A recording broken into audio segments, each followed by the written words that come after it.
All right, everybody. It is late, so let us begin.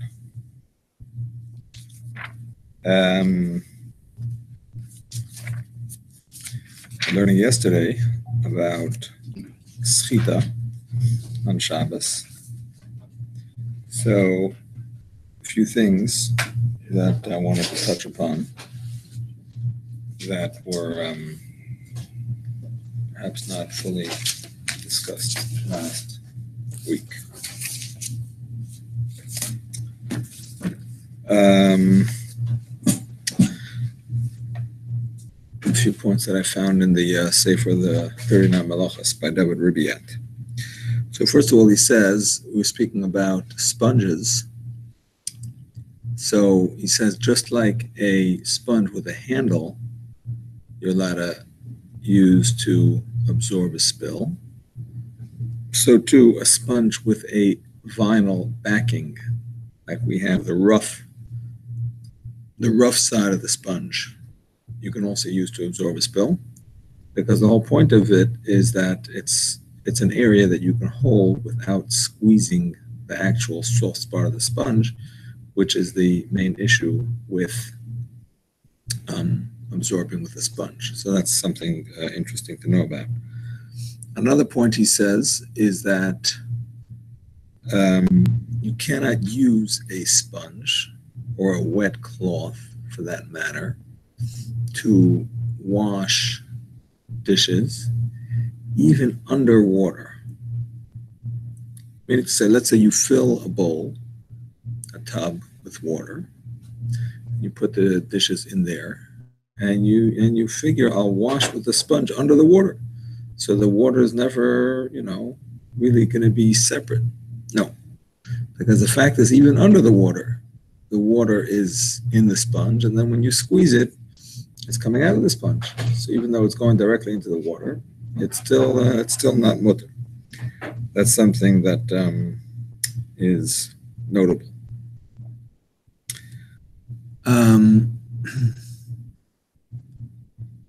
So another interesting thing he points out is that we know it's forbidden to absorb a spill with anything that you might squeeze out. So you can't absorb a spill with something that bothers you if it's wet. Shirt, for example, clothing in general. Anything that bothers you that it's wet, you cannot use to absorb a spill. A rag, maybe a towel, something that's normally used for these sort of things doesn't bother you, it's okay. Paper towel? Paper towel also good if it's cut before. It's cut before. That's perfect. You're not going to squeeze out a paper towel. What do you care? Throw it out. So the point is, what about using a dry mop? You have a spill, and you have a mop, and the mop is dry, and you figure, I'll use the mop. Now remember, in general, whenever it comes to absorbing a spill, this is important. You cannot use a small rag for a large spill, because you're gonna be left with something that's too wet to. Then it's dripping. It's dripping and so on. So you have to absorb with a lot of rags, whatever. Okay, you have a spill. The spill is not such a big spill. You want to use the mop. It says no, it's a problem. I mean, the mop is itself a klisha malachta le'isser, right? Because it's used for a forbidden thing, which is mopping. But it's muktzah. But nevertheless, you're allowed to move muktzah to use in a permissible way. Like you're allowed to use a hammer to crack open a coconut or a walnut or whatever. So maybe a mop can be used, a dry mop, maybe to absorb a spill. He says no. Why? Because just like you can't use anything that bothers you because you might squeeze it, so too a mop is something you squeeze all the time. That's the way you use a mop. You absorb the water, you squeeze it. Absorb the water, you squeeze it. So since the way of using it is squeezing it, so therefore it's included in the decree against using that to absorb because you might squeeze it. Even if you say, well, it's a small amount of water, it's not so wet, you're not going to squeeze it. No. Once it's something that you might squeeze, we don't differentiate. Just like you can't use a shirt to absorb even a small amount of water, because we're afraid maybe you will squeeze. Same thing here. So that's an important point. What do you do with the rug after it's absorbed the water? You can hang it up. You can hang it up in a place that you hang up laundry to dry, because then it looks like you washed it. You can just put it on the side. It's gonna smell. Okay, it'll smell. So Can I put it outside in the fence? I'm not sure about the fence. Any place that might look like it was washed is a problem. Okay, so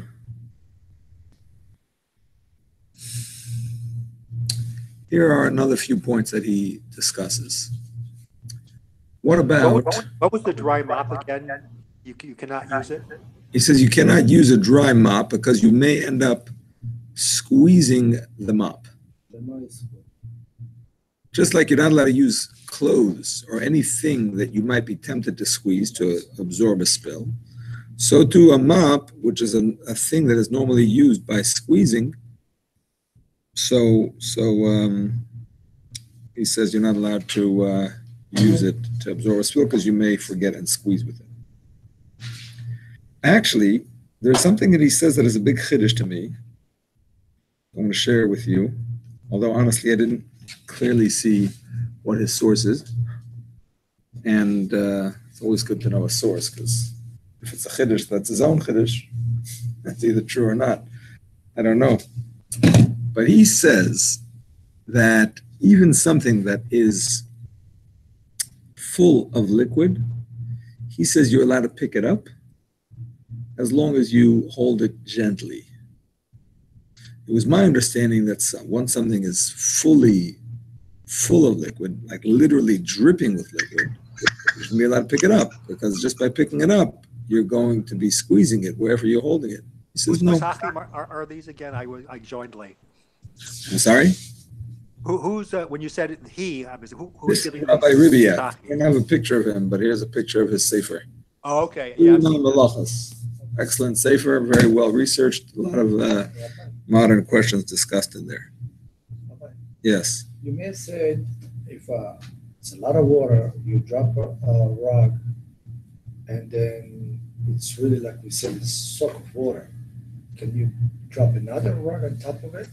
Yeah. And then it will be less. Yeah, here's the thing.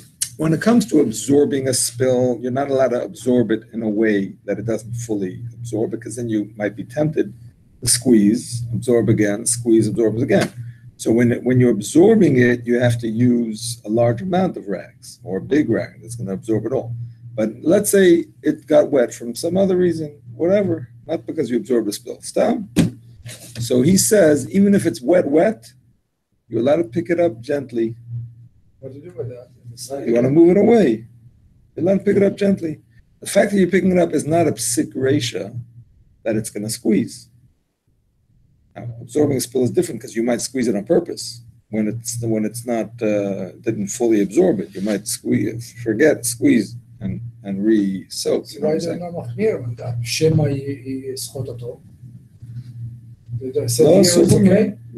Because here you're not absorbing the spill. It's already full of water for whatever reason. And it's not a thing that you're bothered that it's wet. I'm talking about a rag, towel, something that doesn't bother you. Pick it up gently, move it, it's okay. I will say here you have more chance to squeeze it than the mop. Mop you just put on the side. No, the problem with the mop is that that's the way you use it. So the normal way to use it is by squeezing it. So there they made a decree. Anything that the normal way is to squeeze is a problem. So this was an interesting finish. Okay, I want to discuss for a few minutes what he discusses at length, and it's also discussed in the Dirshu's Shulchan Aruch, which is about using wet wipes. But actually, before we get to wipes, Pre-moist ones. yeah, baby wipes, exactly. Ones that are already wet, exactly. So actually, before we get to that, I'll just mention about using a wet tissue or wet napkin. The simple halacha, it would seem, is that you're not allowed to. Because what's the purpose of using it? You want the water. You want the water to help you clean. So the water that's coming out is coming out and it's helping you. You can't even say it's eina miskaf, it's not intentional. It is intentional. You want that water. On the other hand, Reb Moshe in the Tshuva says maybe it is allowed. Not maybe. He says it is allowed. As long as you do it gently. What's his svara? He says, as long as you do it gently. Why? His svara is that, first of all, you're not going to be tempted to squeeze it because you care about it. You obviously don't care about it. Tissue, and paper towel, napkin, these things are all throwaway. So it's not like you care if it's wet or not. As far as the fact, and of course there was no Isser Melabein, right? One of the problems with squeezing is that it's part of laundering. Well, obviously, nobody launders their throwaway paper towels or tissues. So that's not even an issue. Now, the one issue that remains is mefarik, which is an issue. You're taking a liquid from inside a solid. How do you get around that? So he says, it's not a psikration. It's not a psikration. Why? Because there's a lot of the liquid that is on the top. That is just like, you know what I'm saying? It's not even absorbed. That's just kind of sitting on the top of it if it's significantly wet. Obviously, if it's only a little bit wet and the way to clean with it is to squeeze it, obviously that's not a question. But if it's very wet, obviously you have to hold it gently, because if it's very wet and you're holding it tightly, you're squeezing it inevitably. But if you hold it gently and it's very wet, so the water that's on the surface of it is doing the cleaning even without, even without squeezing it. And even if it squeezes, it's not your intention. It's a davar she'eina miskaven. It's not your intention.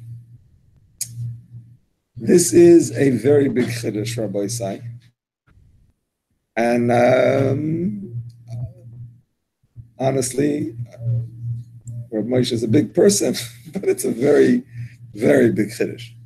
Because you're using a wet thing, and if you do squeeze it by mistake, which the normal way to do it during the week is, maybe it starts out very wet, but as you use it, water gets spread around, it's not so wet, and maybe you'll forget it, squeeze it, it's a problem. So it's his chiddush, yesh al mi lismach, you have on whom to rely, or Moshe is a big person, but it's not so simple, not so simple.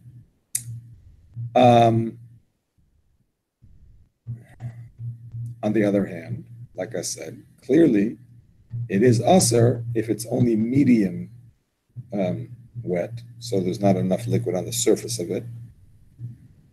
Then he says a chiddush. This is Rabbi Ribiyat. Very interesting chiddush. This one is obvious, but he does point it out. The whole thing of schita only applies if you're going to be able to get out an actual substantial liquid. Like tefeach almanas lahatfiach. If you're able to get out enough liquid that it goes on your hand, for example, and then you could still make a finger of another hand wet from it. If it's less than that, it's not considered a significant thing. So therefore he says, you might have scented tissues, right, that have such a small amount of liquid or perfume in them that even if you squeeze them, you're not going to get a drop out of it. There's something coming out, because if you smell your hands afterwards, you smell something. So something's coming out, but it's a very small amount, not enough to be tefeach hamanas lahatfiach, not enough to actually make something wet to make something else wet. So he says that's allowed. So 3 levels, basically. A very wet tissue, yesh makom lahakel, there's room to be lenient, as long as you do it gently. That's based on Rav Moshe. Then we have a medium wet tissue, which is usser, because the only way to use it successfully is to get the liquid out, to squeeze it out, which is a problem. And then you have the ones that are such a small amount of liquid that it's not actually going to be wet enough to make something else wet. That's not going to be a problem. Yeah, please, that'll be good. What was the first one again? You said it was very wet, but we could move it because this is a chiddush. Thank you. This is a chiddush of Rav Moshe, which I'm not signing on to, because it's such a big chiddush and it's so close to a chiyuv chatas that I don't want to be responsible. But I'm just repeating it because he says it, and who am I to argue? But that this is this chiddush that if you have a wet tissue, or napkin, or paper towel, whatever it is, so he says you can use it as long as you don't squeeze it, as long as you use it gently to wipe. It's mutter. Why? Because there's enough water on the surface to do the job of cleaning. And whatever is absorbed inside, you don't need it to come out. And if it comes out, that's a davar she'eino miskaven. That's not your intention. So therefore, it's mutter. Sorry? A wet tissue that's very wet. Is it squeezing that action, or is it wiping? It's wiping. It's obviously if it's squeezing, it's That's also. what I'm talking about saying. very So it's not gentle even wiping. Squeezing, it's wiping. Gentle wiping. On the other hand, if you it's the fact that's disposable. I see the logic, but it's you have to be so careful that. one second, Daniel. Would it be different by a towel? Because by a towel, you're going to end up using it afterwards. It's probably hard to. You may come to squeeze it. That's what I would think. The reason I think it's not so practical by a towel is if you take a towel. Well, what do you want to do? You have a towel. You have a table. Table is sticky. You want to wipe it down. So if you take a towel and you put it under a tap, that's a problem. That's like cleaning. The only way you're allowed to make a towel dirty if it's derech lichluch. So if you're absorbing a spill, that's derech lichluch. But if you're taking a towel, you're putting it under the tap, water, that's not derech lichluch. That's a problem. So I think that's why he talks about one second. That's why he talks about a napkin. But on the other hand, if you had something that was designated for use of this sort, so we know that once it's designated, we don't consider it like you're washing it when you use it in this way. That would be something else. Something like a rag that is used for this sort of cleaning. So putting it under the tap would not be considered cleaning. So then the same thing would apply. That if it's very wet, according to Moshe, you could use it to wipe gently with, because you're going to be using mostly the water that's on the surface. And whatever's inside, that's not your intention. You Make it wet. What if you have a spill? Let's say you have a bottle of water. Yeah. It's open. Yeah. And then it spills, the water comes up, gets on the napkins. Yeah. Can you remove those napkins? No, Because no. now you may come to squeeze. No, as long as you do it gently. You're not going to be tempted to squeeze the napkins. You don't need them. I mean, you should use enough napkins that it absorbs it sufficiently, not that it's leaves. So what you're doing is absorbing on its own, gently wiping, but not doing anything beyond that. You're talking about two different cases.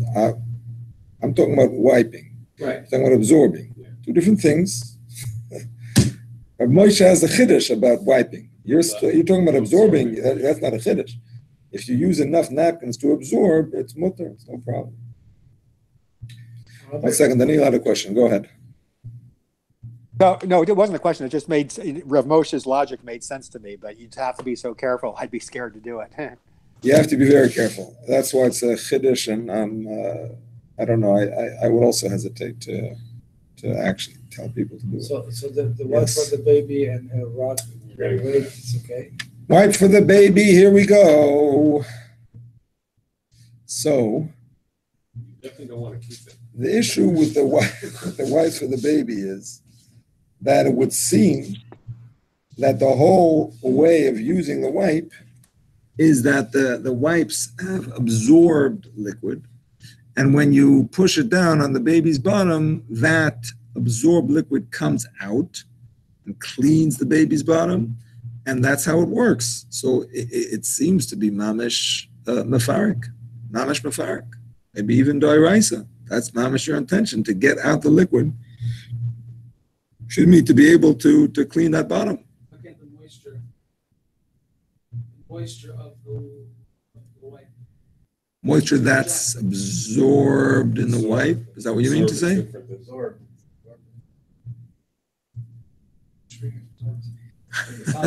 The point is, mefarik is to take out something that's absorbed in something else. So the truth is that if the liquid is on the surface, It would do just as good job to squeeze it. And you to make it more wet than what it already is on the surface of the wipe.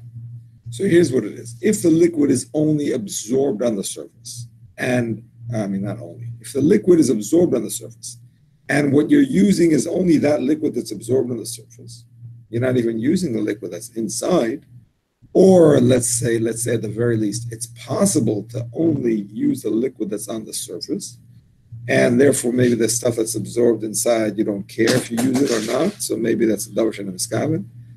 That is where there is discussion, and that's why some of the poskim say that you can use wipes, because they say that the liquid is perhaps like sitting on the surface of the wipe, and that's the liquid that you need. That's the liquid you care about. The liquid inside, I don't need it. Davar she'eino miskaven. Once again, you would still have to be careful to not squeeze. You can't squeeze. You can't do it hard, because whatever is actually absorbed, it's actually forbidden to squeeze. There's no question about it. You would have to do it gently. Sorry? It is a thin line. It is. Some companies are very wet, and there's no way that you don't squeeze. No, on the contrary, if it's very wet, it's better, because then it's on the surface. It's very wet, then there's stuff on the surface. You still have to do it gently, but you don't have to get the stuff that's inside, because you have liquid on the surface. More wet is better. Yeah, more wet is better. That's what he says. This is Rabbi Ribiat. Now, But there's another issue. There's the issue that they're not there when you want them. that's true. That's true. Everybody agrees. Everybody agrees. You cannot tear one from the other. Just like tissue paper, toilet paper, you can't tear it. It's a question of tikkun kli, question of machatech. That's a problem. So that's definitely true. So the towel rug, weight, it's okay. what? Sorry, The rug, if it's wet a little bit, it's okay. a little bit is not okay. A lot. A lot, maybe, only gently. You do it very gently, not squeeze it. Just rub it gently without squeezing. It's better a lot than little bit. Yeah, it's a little bit. Squeeze it. Because if it's a little bit, then the only way to use the liquid is to get it out from inside to come out. But if it's a lot, so it's on the surface. Like he said, if the bottle is coming down, this is a lot. Then you put the rod, and it goes very gentle, it's okay. Yeah, So this is a stupid. I'm talking about absorbing. I'm talking about cleaning. Yeah, that's It has liquid, Let's and you want to use it to clean let's say gently. the bottle is here, and all the mess is there. So you can Yeah, that's cool. Yeah, keep it okay. gently. According to Rav Moshe, I'm not saying it's okay. I'm saying Rav Moshe allows it. But even if you use that heter, you have to be very careful not to squeeze. Go ahead, Daniel, you ask it. Yeah. So how would you clean the baby then with just in a regular way that would work? Just use a tissue. How would you clean the baby's bottom without a wipe? Well, Baruch Hashem, we have running water. Before they did wipes, I don't know what they did, but now that we have running water in the bathroom, you can use the You will sink. be happy with water, no? Be happy with water. It's a little bit cold. We'll get over it. Question? What point did you touch the microwave? Tissues and rags, a little bit of sponges. We're just going over some points that we missed yesterday. I don't think I do. No. Why? What do you have there? The source of where he talks about wipes. What does he say? Let's hear. No, so, even though such a high debated, the opinion of Rabbi Yosef is that one, and then of course the source, the one he may use wipes, provided that one wipes in a gentle manner and tries not to squeeze out water in the process. Practically speaking, it depends. This is, I'm sure, the rabbi was saying. So practically speaking, it depends on the type of wipes that one is using, since some wipes are very soaked and some are just damp. I also spoke about this with David Yosef, and he stated that even adults may use the wipes, not just children.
I'm just seeing if I can find Chazon Avadia in my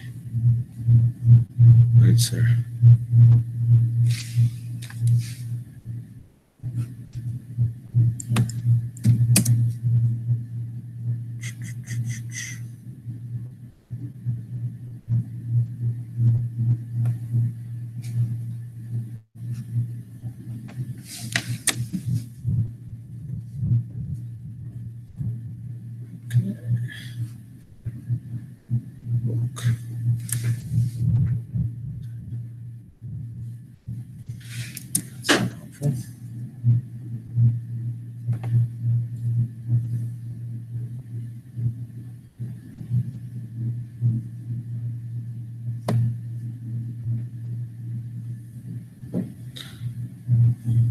So anyway, the Peskelach Umin is a heter.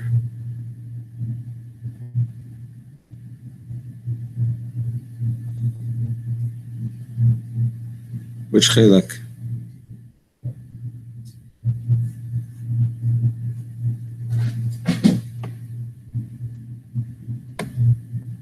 Some reason I'm only seeing one chilek here.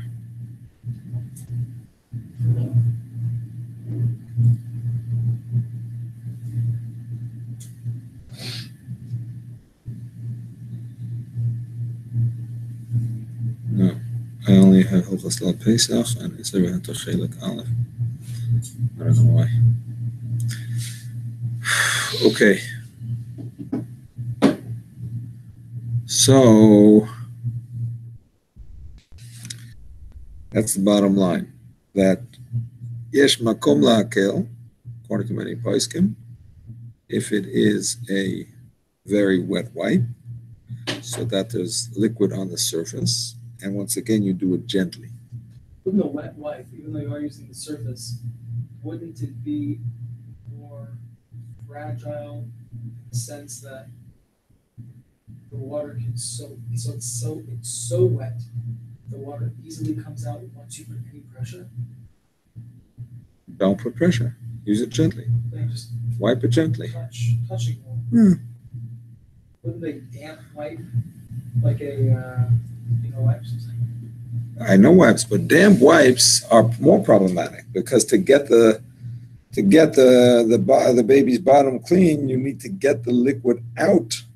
That's absorbed in. Absolutely, that's absorbed in. It's not on the surface. That's why it's only damp. It's not wet. If it would be wet, it would be soaked through and through. I don't know if it's really the water that's getting out, moving the dirt. Absolutely. Let me explain myself. I think it's more of since the wipe is just simply wet, damp enough to be able to move without like stopping or tearing itself, or tearing into different pieces or not. No, I disagree. It's because I disagree. Water cleans much better than solid tissue. It's not just the tissue that doesn't break. It's the actual water that cleans. There's no question about it. It's true that the fact that it's that is helping clean. There's no question that the water, that the liquid that's inside is helping clean. And to say that it's not anything that is helping, you can't say it's not miskaven, because that's what you're trying to do. Once it's not miskaven, you have a big problem of Esadarasa. So it's not simple. If it's moist but not wet, it's not simple. Yes. What if on Shabbos you used like your hands are very wet, and like you clean them with a paper towel, but then you use that paper towel which is now wet to wipe yourself? Like, would that be okay? One more time. Let's say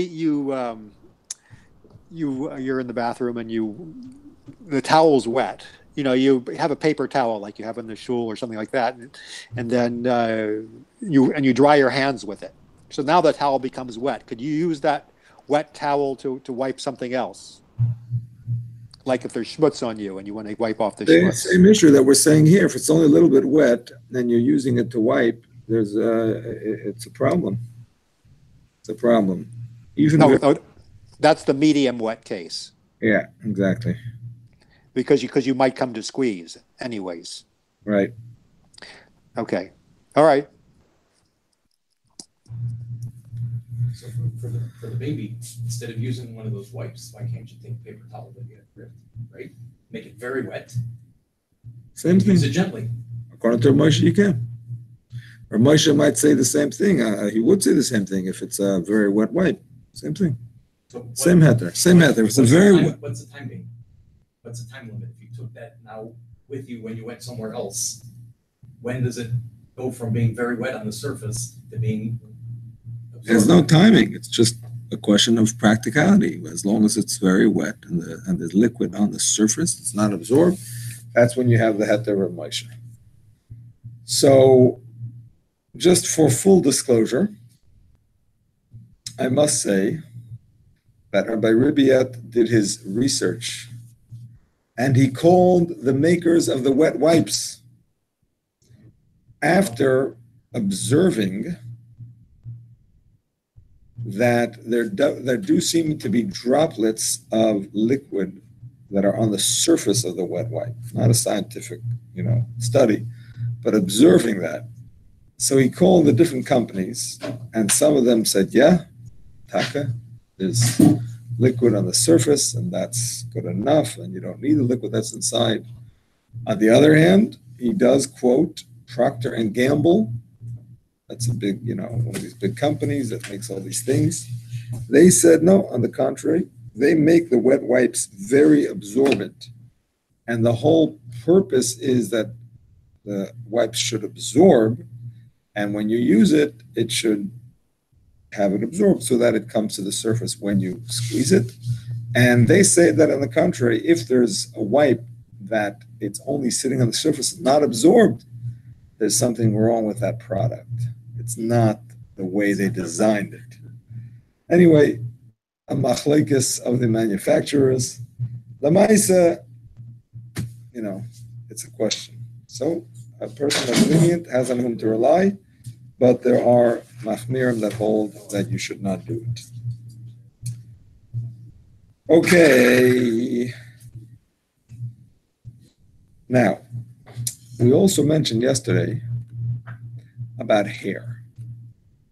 So we know that mina Torah, there is ein schita b'seir. There is no schita with hair. Why? Because the hair doesn't really absorb water. All of the water is kind of stuck in between the hairs. So Midaraisa, there's ein schita b'seir. On the other hand, because it looks like it absorbs, the fact is the hair does trap a lot of little beads of liquid in between the hair, and when you squeeze it, it can come out just like a sponge or just like clothing and so on. So therefore, many poskim hold, not everybody, many poskim hold that there is schita b'seir midrabanan. That you're not allowed to squeeze hair midrabanan. You just finished lunch and you have a lot of ketchup on your beard and you want to go to synagogue. You have to put water and clean it. I didn't say you can't clean. I said you can squeeze. You can put water on your beard. You can clean your beard with water, but you can't squeeze it out Like afterwards. this? Exactly. Who is going to do that? I don't know. You can't squeeze it out afterwards. That's the issue. So everybody agree you can wash the face and take towel. And You can wash it, yes. You can wash it. You're not allowed to wash your whole body. That's a issur against bathing. Even cold water, there's a minhag not to. How do you cross the lake for the rabbi? That's not washing, that's crossing a lake. But in terms of washing parts of your body, that is mutar. Actually, I just want to address the swimming question because I think I have the Siman that addresses it. Give me a moment, please. If some kids they have psoriasis and if they don't take a shower, it's going to be really worse. They're allowed to take a shower? A cold shower, 100% cold, on Shabbos is only asar because of a minhag. Not every country even has that minhag. And lo nara. Lo nara if it's necessary.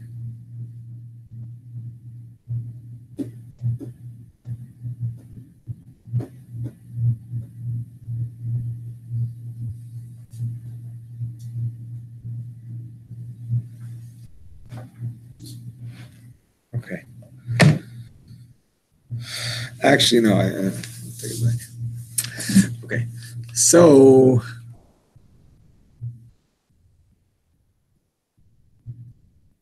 Alright, it's considered deal for Sa'a. what's that? Oil on the beard. No, but it's still asar. You're not allowed to walk in Rosh Hashanah with water that is still on your body from bathing and washing. Even though it's not derech etzah, it's still asam rabban. Now, so you'll say, well, what if I'm walking in the rain? Walking in the rain is different because Chazal didn't want to make you stay at home on Shabbos. So they gave you a heter to walk in the rain. But if you wash yourself, or you actually, why is it that you're allowed to walk through a river? I'm just thinking. Why taka? Haroichetz b'nahar, the Alter Rebbe says in Shem Chavav, tzorich she'nagav gufa yafak shelem anor shleishor mayim olav tatlem arba armas b'karmelis. Which is where Siman Shin Aleph. So why is it that when it comes to walking through the river to see your teacher,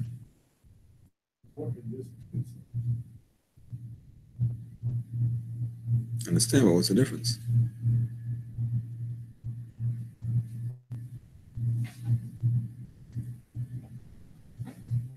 Give me a moment, please.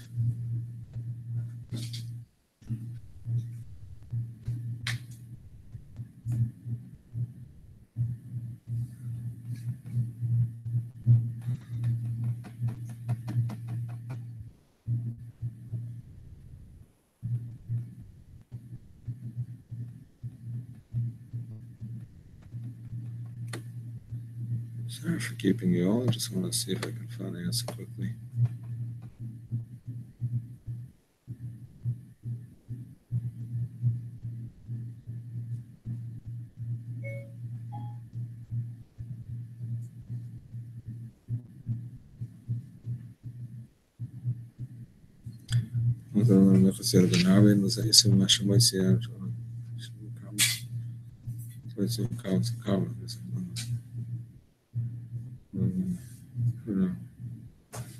Hilchos Shabbos Mart Seichel Ala Ushla V'Lachom Al Zeh Fi Shudav Shir Shalom Elut Al Rizom Pesim Yod Geshem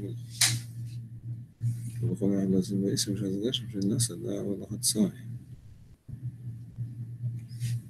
Okay, I mean, I'm guessing that it's like you said, Ronnie, that it's a difference whether you're washing or walking.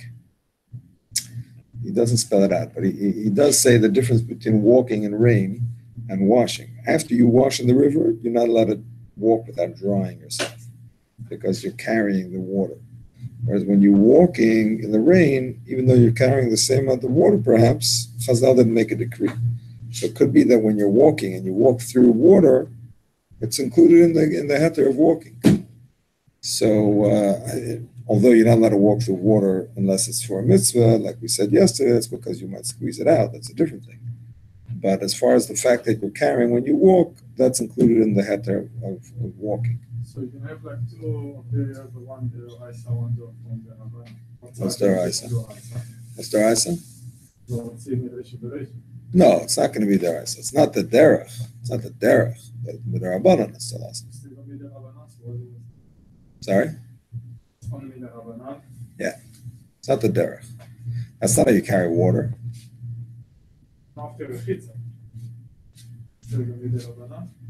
Yeah, even after a chitza. The Isser is Hartzah. What's Hartzah? Carrying water. But that's not a normal way to carry water. That's a Kilach Hayad way. It's an Isser D'Rabbanan, but it's not more than a D'Rabbanan. Okay, so how do we get onto this? I asked you because squeezing the hair, so what's going to be if you have like or to carry or to squeeze? Squeezing, yeah, squeezing. Okay, so squeezing the hair. It's the D'Rabbanan. So what do you do after mikvah? What do you do with your hair, your beard, payas? What's that? Dab. So the K'tzos HaShulchan says that you should just put the towel on it lightly, and whatever gets absorbed. Reb Shlomo Zalman actually has a bigger chiddush. Reb Shlomo Zalman says that if it goes straight into the towel, so it never becomes an entity of a liquid separately, that it's mutter. You never actually, the whole thing of schita b'seir is only Rabbanan, right? Because really it's not even absorbed, but it looks like it. Over here it doesn't even look like it. So you never got a visible drop of water out of your hair. It went straight into the towel. So according to Reb Shlomo Zalman, you could actually dry yourself normally from the mikveh.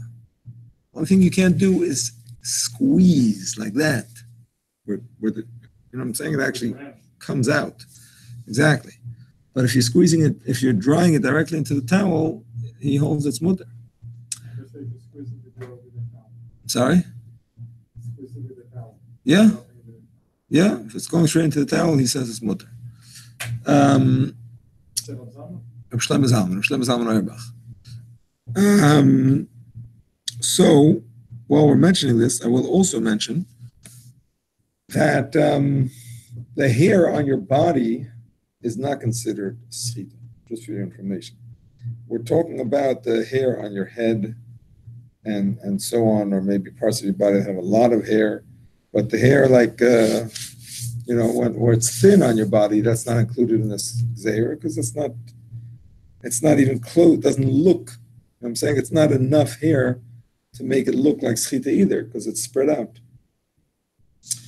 And this brings to the discussion of Shabbos sponges or Shabbos toothbrushes for that matter.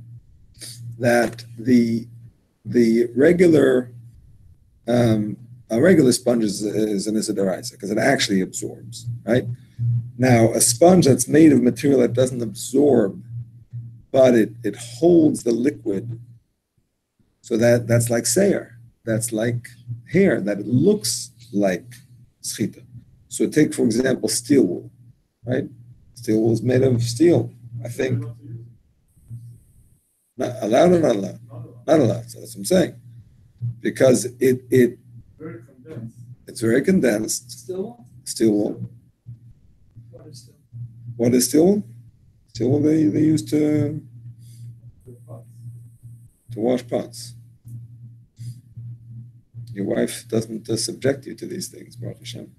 You know what steel wool is? Sponge? Steel wool. It's called steel wool. It's very thin metal in like a roll, and they use it to scour pots that have like stuff left on it.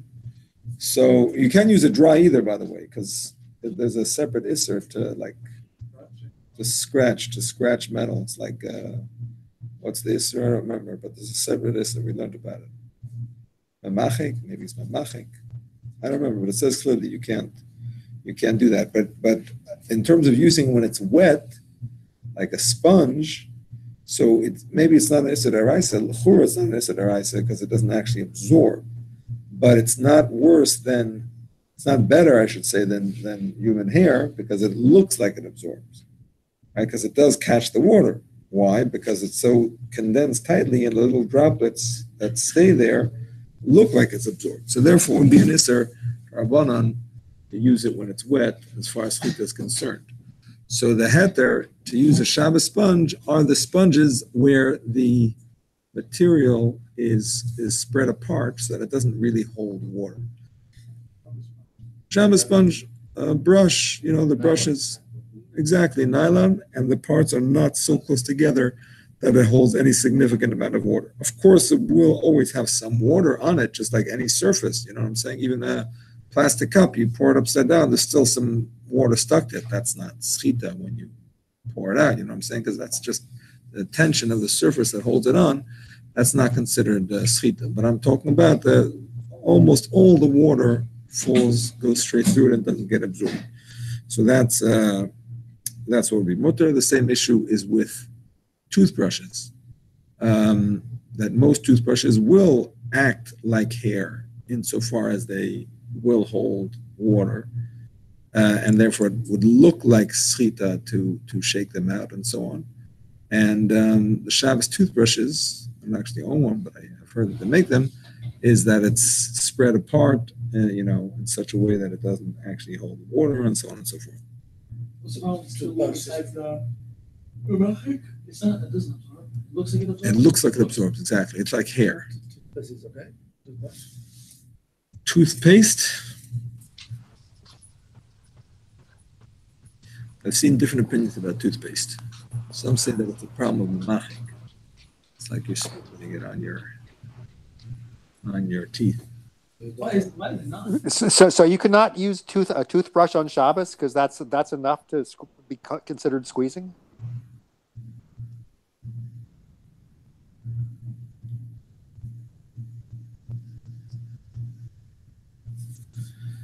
It's definitely an issue.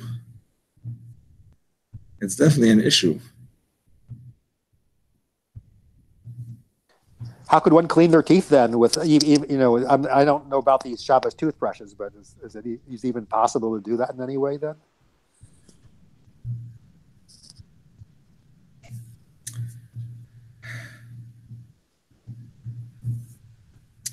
I didn't really properly research the subject for today, so I feel a little bit inadequate to address it. Is there a permissible way to brush your teeth with a toothbrush? That's your question? Yeah, that would be a good one. Yeah. I don't know.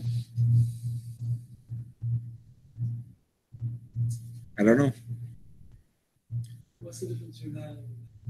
Yeah, I'm kind of like an istinus in a way. So I mean, if I don't, get my mouth clean. It really bugs me. Right. Well, obviously, mouthwash is not a problem at all. What I do sometimes is I just put mouthwash in my mouth and then brush it, something like that. But I guess the brushing part's a problem, so I'll have to maybe stop doing that. No, here's my question. Let's say you use mouthwash, and then you use your toothbrush dry. Oh, after the mouthwash? After the mouthwash, so you still have some of the mouthwash in your mouth. Oh. Use a dry toothbrush to brush your teeth.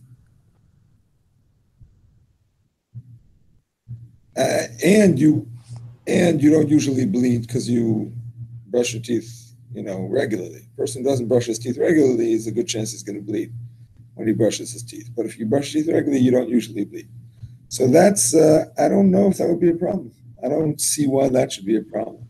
Yeah, okay. Yeah, that's something I never thought about because I usually like put water or toothbrush in, or mouthwash in and then brush. But I guess that's the whole problem where you get into squeezing. So as long as the mouth is dry, then you can do it. Right. That's what it would seem to me to be the best way. As much as you clean toothbrush after it's some toothpaste in it to clean the air. So when you brush, it will come up. Yeah. So what's No. No. Rafal is asking, what's the difference between toothpaste and Vaseline? Is that your question? I mean, with Vaseline, your intention is to actually smooth it out onto your skin. I mean, it's staying on your skin. Here, you're using it to clean your teeth and you're rinsing it off. It's not really, it's not really the same.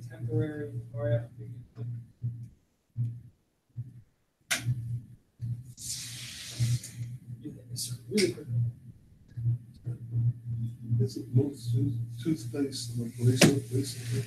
And that's a form of cleaning.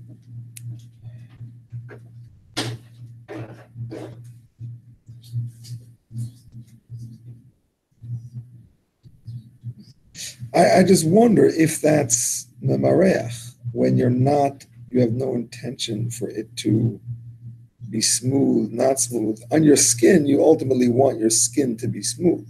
So you want it rubbed until it goes in. You know what I'm saying? Here, it's just cleaning, smooth, not smooth. It's not really, you don't care about that. So if you brush your teeth, don't you want your teeth to be smooth? No? Your teeth, not the toothpaste though. The toothpaste doesn't have to be smooth. Toothpaste is coming and going. No, I know, but the whole aim of brushing your teeth is that there shouldn't be any residue on your teeth. I understand that. So it's not about the toothpaste. Toothpaste just helps you clean, that's all. Yeah, toothpaste is like, what do you call it, you use some kind of Ajax or something on the table. It helps you clean, but it's also a cleanser. Yeah. So, as far as I know, most toothpaste is abrasive, and you can't put this into, when they ship them, and they can't, in the 55-gallon drums, they have to line it with a plastic. Because if they don't have a plastic, it eats right through the toothpaste leak right through the metal. Okay. So, and plus there's... If it eats through the metal, what is it going to do to your teeth? Well, it doesn't do that to your teeth. What I'm saying is, it is a cleanser. It's not just, the toothbrush is not just, toothbrush is how you move that around. All right. Okay, you can take it and put on your finger and do the same thing. But if you don't have the toothbrush... Would it really do the same thing? No, I'm saying the toothpaste would form the same. What is the purpose of brushing your teeth? Is it I shouldn't say that. What is really brushing? What's really cleaning your teeth? Is it the toothbrush or is it the toothpaste? I would say it's a combination. You ever try without toothpaste brushing your teeth? Yeah. You'll see when it doesn't come as clean. Because there still has some scum on your teeth.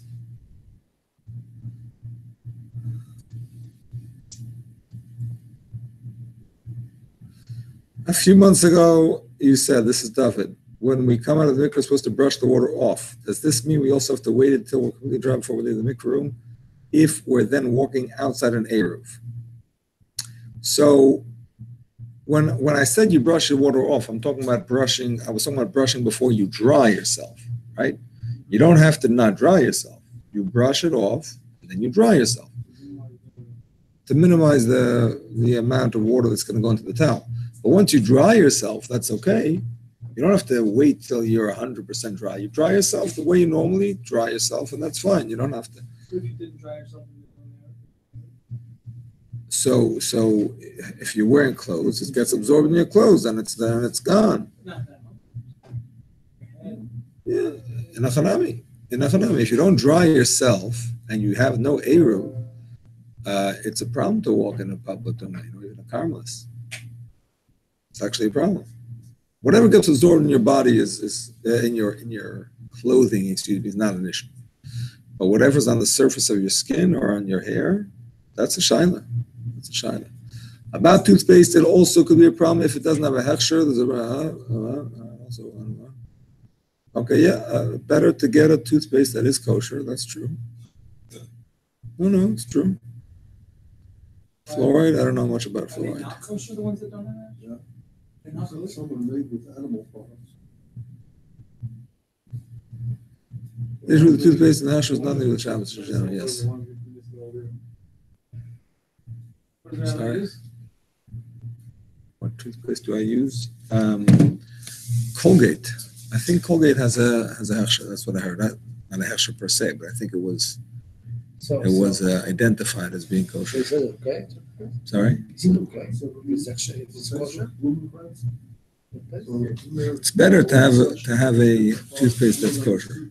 Better, yeah. One of the talking about Blumenkrantz for Yeah, basic. yeah. They have a whole discussion on certain things. One of them was toothpaste.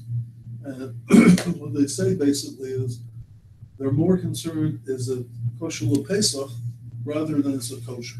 Like you should be concerned, they'd say, if it's kosher. Not all toothpaste they say is kosher. Right. So I don't know. I'm a big deal right now. Yeah. You know, offhand, any toothpaste that's specifically not kosher? Crest? I remember hearing, but this is pure hearsay. So I don't know if I should even repeat it. I remember hearing people say that Colgate is kosher, but not kosher Pesach, and Crest is kosher Pesach, but not kosher. But it could be that that's just something that somebody made up. Oh, Crest is kosher Pesach. No, I'm saying it had no chametz, but it had other products that weren't good. But I don't know if it's true. I'm honestly, I don't know if it's true. Just what people were saying, and maybe it was even true years ago, but not today. So, Scar to have not swallowing. well, no, that's a clear halacha. That's a clear halacha in your Yeridea, that you're not allowed to put any non-kosher product in your mouth because you might swallow it. True. You can't be a taster in a non-kosher restaurant and taste it and spit it out.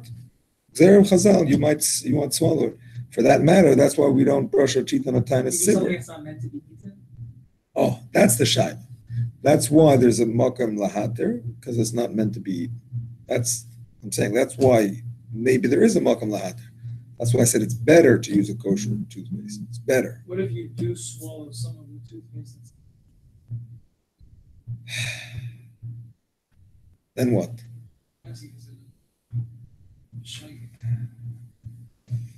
I mean, b'shoigeg, yeah. I mean, yeah.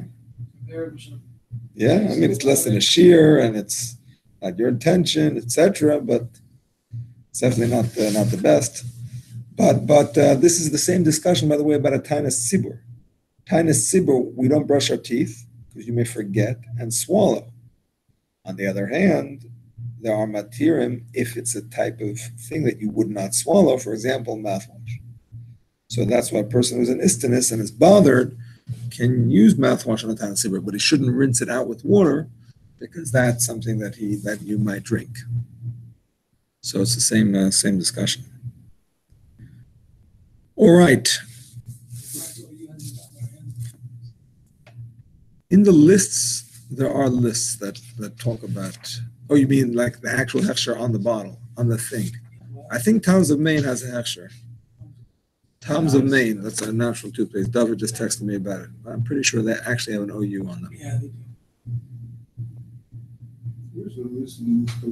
Yeah, Tom's of Maine has an OU. Colgate and Crest don't have a hechsher, but I think they were researched and that they are considered kosher, even though they don't have a hechsher. That's my understanding, at least, of Colgate. But again, I don't want to be responsible. I'm not 100% sure. Okay, let us move on in Siman Shin Chaf.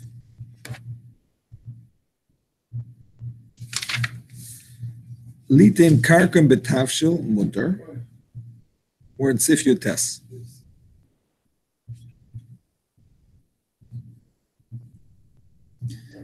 Litem karkem betavshil mutter and lachash lo mishum tzaveh de ein tzvia ba'oichlin.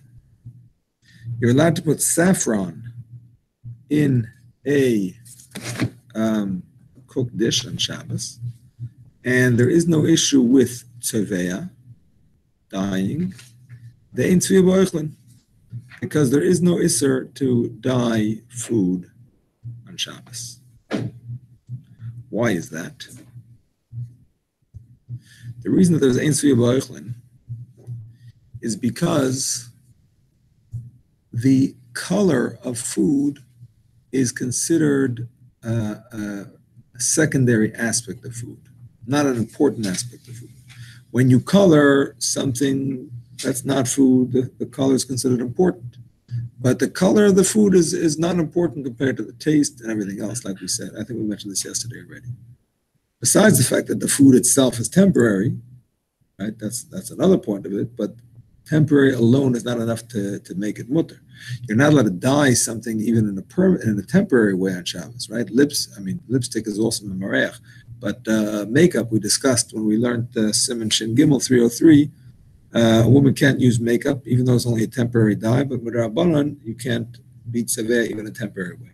However, besides that, it's not considered a significant component of the food. That's what we learned, by the way, in Siman Shin Yutes. In the end, we had the whole discussion about mustard, putting an egg yolk into mustard to color it, and that was not an issue because the coloring of it is considered not important. Why is this halacha brought here? Because it doesn't seem to have to do with anything with squeezing.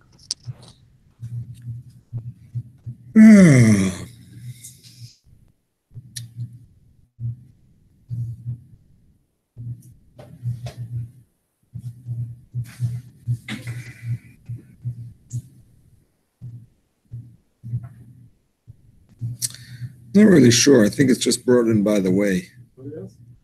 What does this have to do with Shin Chaf, which is about Mefarik? I think it's just brought in by the way. It's relating to the next halacha, which is about using a cloth to wipe your hands that are dirty from fruit juice. So using a cloth to wipe hands is related to the previous part of the Siman, which is using a cloth to absorb spills. So once we talk about that, we throw in this halacha, which is, and that's an issue of dyeing, as we're going to see. So he throws in this issue of dyeing also. He just kind of by the way. That's what it would seem. Now, the Mishnah Berurah says, this is important.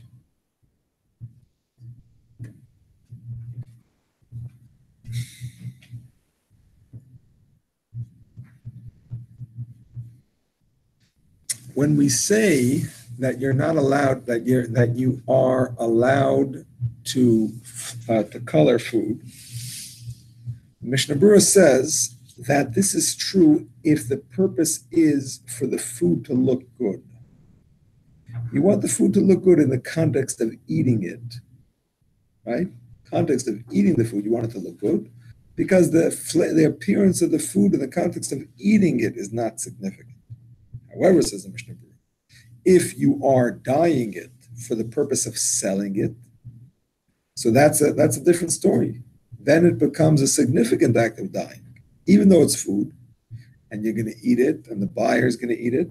But nevertheless, it's not an insignificant act of dyeing. It's a significant act of dyeing.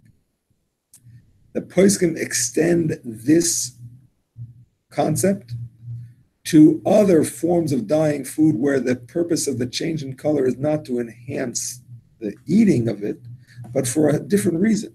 So, for example, the poskim say that it's questionable if you're allowed to dye your wine red. You want to have red wine for Kiddush, especially by the Dalet Koisos of Pesach, but you prefer white wine. But you're supposed to have red wine. Okay, so I'm going to mix them. You're coloring the white wine not for the purpose of eating it, that it should look good. If you, Taka, want it to look red because you like red wine, the way it looks in the context of eating it, that's exactly the concept of Ein Tzvi B'Oichlin, color, whatever. But here it's, one second, but here it's a halachic issue. You want it red for a halachic reason. That's perhaps a significant act of dyeing, and therefore it's a shaila, yes. What's that? Oh, so that's what the poskim say to do. That you should put the red in first, and then add the white, so that it, the truth is, you're still dyeing the white, because the fact is it's changing color. But it doesn't look like dyeing. When you have white in there, the white that's going in is not in your hands. It's not white, but as soon as it touches the white. I'm saying that's because you made it not white. You made it not white. It's not the way it usually. I'm saying in terms of the way it looks, in fact, it's the same thing. The white wine is turning red. But in terms of the way it looks, when you add red to white, it looks like you're dyeing. When you add white to red, it looks like you're diluting the red. What is it with petal on Shabbos? Sorry? Petal. Oh. Petal is for the purpose of eating. That's Ein Tzvi B'Oichlin. That's a perfect example of Ein Tzvi B'Oichlin. Why do you want it red? Because it looks good for the eating purpose. The kids are more excited to eat it. You understand? It's not a halachic thing. You understand? Yeah, but the same, the wine also for purpose of drinking. No, if it's for purpose of drinking, it's mutter gomer. The shaila is if it's for the purpose of the halachic redness, so that's not just for drinking, that's for a side reason, that's where it becomes a shaila. So that's where it's better to dilute the red instead of color the white. The truth is that there are poskim that question this whole concept of Ein Tzvi B'Oichlin, and in their opinion, you should not specifically dye food. You can mix food in a way that it dyes, but not if your intention is to change the color. They say that if your intention is to change the color specifically, it's asur. Most of the poskim disagree and say it's allowed, but Mishnah Berurah does bring down the strict opinion. And according to them, once again, even if you're mixing red and white wine, for example, for the purpose of drinking the red wine just because you like it, you should still add the white to the red and not vice versa. The same thing is add the hot water to the tea essence. If you want to be strict like the opinions that say yes, you would add the hot water to the tea essence rather than vice versa. So it doesn't look like you're coloring the water, but like you're diluting the tea essence. Probably allowed to do shchita on Shabbos. Shchita, no. Av melacha. What do you ask? So we dairy and Shavuot. One of them. Shchita is an av melacha. Shchita Yeah. with a shin Yeah. is an av melacha. What's the question? Even for the father? For the chayla is. But no, but if you're doing the shchita and then the Batyan follow the That's Rav in the Gemara. It's Machlekes Rav and Shmuel. But the shchita is an av melacha. Maybe it's also a problem of tzviya. That's another problem. The main problem is it's an av melacha on its own. Okay. Chaf. Yesh mi she'omer she'oichel tusa meisha peres hatzoivim tzorech lizor shelo yiga biyad of tzvuos bevgorov b'mapa mishum tzeveya. Some say that a person who is eating mulberries or other fruits that are dying right? They have a color. You have to be careful not to touch your hands, which are dyed from those fruits. You shouldn't touch it on your clothes or on a mappa, which we would normally translate as a napkin, but really it means a cloth napkin, right? Or let's just say a cloth. Let's just say a cloth. Because that could be a problem of tzeveya. It could be a problem of dyeing. But if it's your bread, that's no problem. You have a minion? Oh, thank you very much. All right. Rabbi said we're going to stop for a few minutes. We're going to stop for a few minutes from Ma'ariv. I hope you don't mind, and then we'll pick up afterwards. 2, not 4.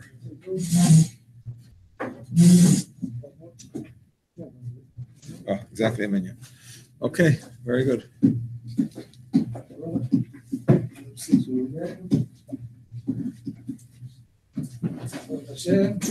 We have 6 at Daven? I did not. You did.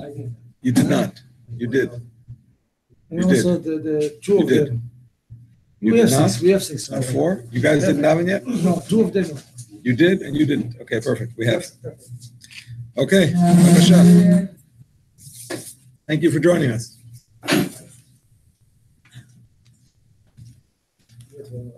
Yeah, please, no, go ahead.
אדוני לכולם, לפני מה כיפת אדוני את יעקב וכבודו, מיד חזק ממנו ברוך אתה אדוני לעל ישראל.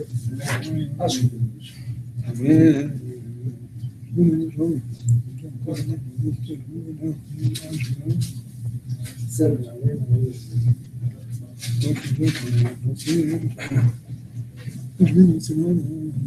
תהיה שומר מצאנו מתן, ברוך אתה אדוני שומר את עמו ישראל לעד. אמן. תודה לקדש שמי רבה, מה דיברה פרוטי, אני חושב לעצמם כמו כאלה ודאי משכם. נכון, וכאלה יכול לצטרף בגלו בזמן קריב, יש רב משתפה, מתנסה את התלמידי השבעים, פשט בדקות, גם יקום בנתם שלא שכנתם לחברה זה הגרעים ברמה, וידעו.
תודה וקדש שמי רבה, ואני ברק יותר אני מודה, אסמך וכולי בקרבי שחי.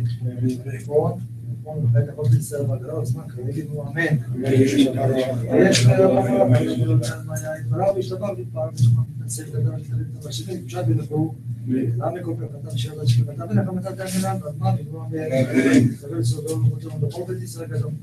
תשמע דיברו, יש לומר רבנים שמע רבנים בכל ישראל, זה שלום לכולם, ויעשה שלום עלינו בכל ישראל, אמן.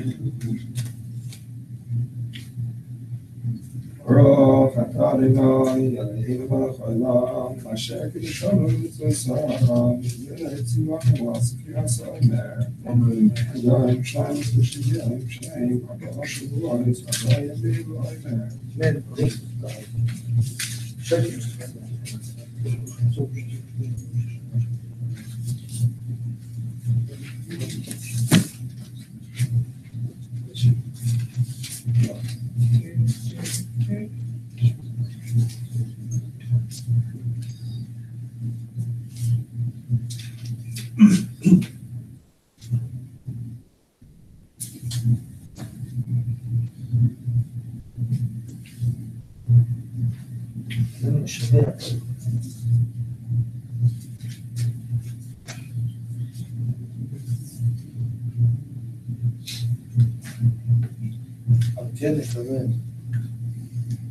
Seis cruzados, כן, הפעם שלך יונה, תבדוק לחברות כתובות. אולי נכון לא נהי מר, והיה דברים קולארץ, והיום הוא נהי אחד ושמונה אחד. Thank you for joining. Thank you very much. God bless you.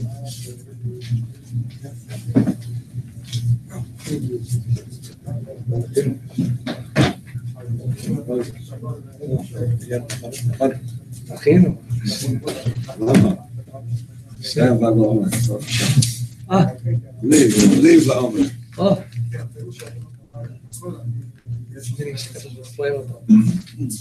ברוך השם. רבי ישראל? נמשיך? נמשיך, בבקשה. 11 חבר'ה.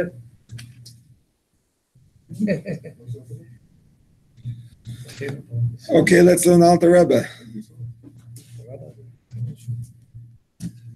פה אנחנו. חבב. מותר. מותר ליתן קרקע מתבשיל. Starting up again, Rabbi said a few more minutes. It is permitted to place saffron in a cooked dish. There is no concern regarding the forbidden labor of dyeing the food with the saffron. Alter Rebbe, yes. Chavav. Because ain't tzvia ba'ochlin. Prohibition against dyeing does not apply with regard to foods. Chav zayin, ha'ochel tusim oisha'ar peres hatzvuin. Tzorach lizorsh liyigav yad ritzuis bevgadov et b'mapa mishum iser tzvia. Person who partakes of berries or other fruits that impart color must be careful not to touch his clothes or a cloth while his hands are freshly stained with the fruit color because of the prohibition against dyeing. Actually, I want to point out that the Ketzos HaShulchan says that it does not apply to a cloth napkin. Mappa is a cloth. Mappa is mean like for the table cover? Or Yeah, table cover. The plastic one? No, not plastic. Sometimes it's like a special napkin for Oh. when you go to The cloth napkin. Cloth napkin, the Ketzos HaShulchan says, it's made for it. So that's not called tzvia. Because anything that's made for using in that way is not considered tzvia. Just like we said before. Sorry? Cloth napkins. So we said before about using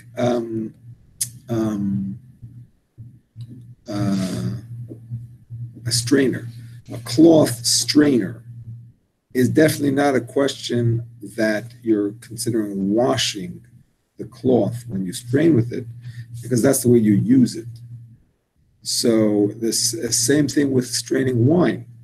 When you strain wine, again, wine that is clean, doesn't need to be strained. If you want to strain it, if you use a strainer that is meyuchad lekach, that's not called dyeing, that's called using it. So the same thing with a napkin, because that's the way you use this cloth napkin, that's not considered dyeing.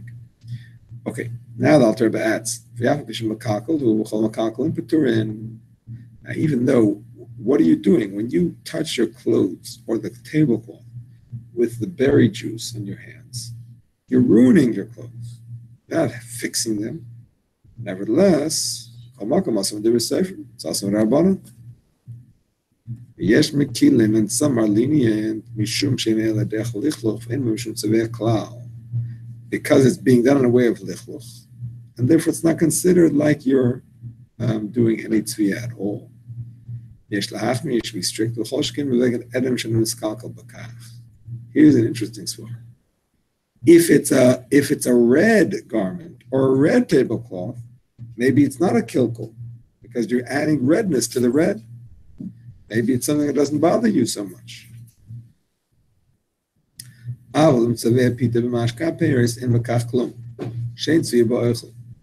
But if you color red, that's not a problem. Like we said before, that there is no tzviyah ba'ochel by fruits.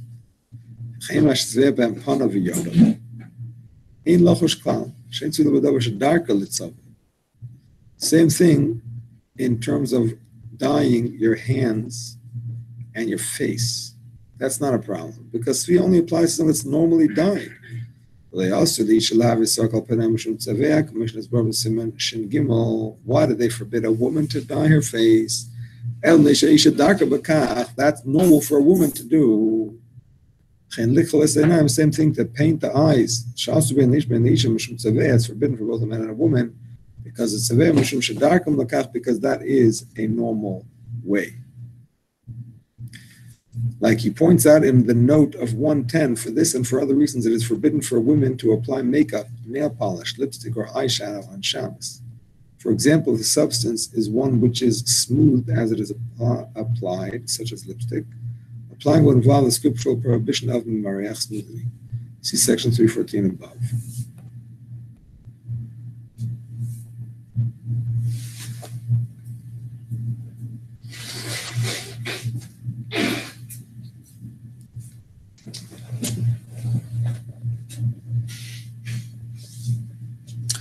Okay, I thought maybe the notes would help us out here because it sounds like maybe a woman is not allowed to eat berries because she's going to be dyeing her lips. It sounds like for a man to eat berries is not a problem because his lips are not, I'm sorry? It sounds like, from the Alter Rebbe, it sounds like he's saying, the fact that the man is dyeing his face is not a problem because men's faces are not dyed usually. So therefore it's not considered dyeing. But a woman's face that is dyed, maybe she's not allowed to eat these fruits because she's painting her lips. And women do paint their lips. They put on lipstick. Well, when is the Benisha? Why is it not being reverence? וכן מה שצבע בהם פניו וידיו. All right. The one on the yard children. מה? He's not coloring with fruit. Yeah, that's what he's talking about. Read the whole sif. He's talking about coloring with fruit. So, not on purpose. Talking about the fruit juice that's on your fingers. So, Asru Benish the Benisha? לקחול את העין. וכן מי שצבע בהן פניו וידיו, אין לו חושקלה שאין צבילה בדבר שתק לצבע, ולעשו לאישה להרסוק, אלא מפני שאישה דרכה בכך. Sounds like it's only, a man is not darker בכך. A woman is darker בכך. But Srak is the one that actually is it's not the fruit. Actually the one that the color, the face with. Mm-hmm. So why are you referring to the fruit? If it's there achila and it's happened. It's not to doing it, she took the berry and she... But this is just talking about cheeks and eyes. It's not talking about lips here. What's the difference? What's the difference? Because you have to purposefully put dye on your cheeks. I mean, it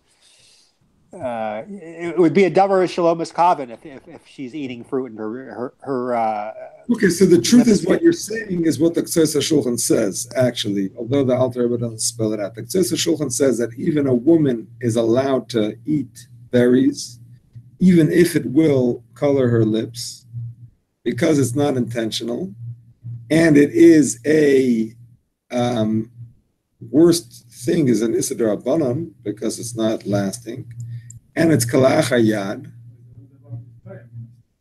That's why it's only Rabbanan. In general, any makeup is not miskayim, but it's still not Rabbanan. Also, it's kalach hayad. You're not doing it in a normal way.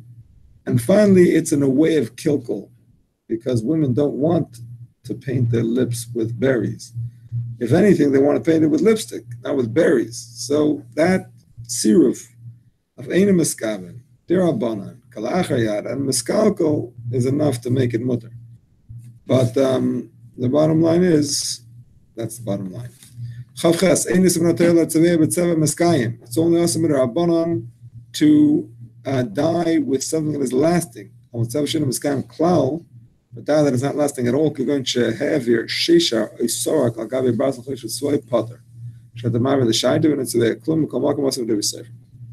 The scriptural prohibition against dyeing applies only when one dyes the color will endure. If, however, the color does not endure at all.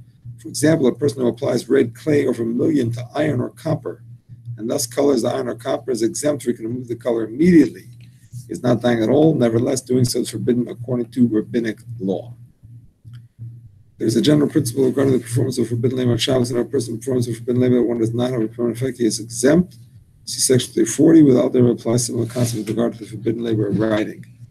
Okay, Rabbi Isai, next week in Mitzvah Hashem, we are doing 321, the laws of Klisha and Tchina and Lisha, and a lot of other exciting things. Chag Sameach, tomorrow night, my son's up Shenish, 7:45 to 10. You don't have to stay the whole time. It's in and out, and that's what it is. Rabbi, maybe tomorrow Yes. is no activity. Next day, then they need to take it back. What do you think Okay. about that? Yeah, we should put it back. Oh, I have a question. Let's put it Sorry? back. Hello?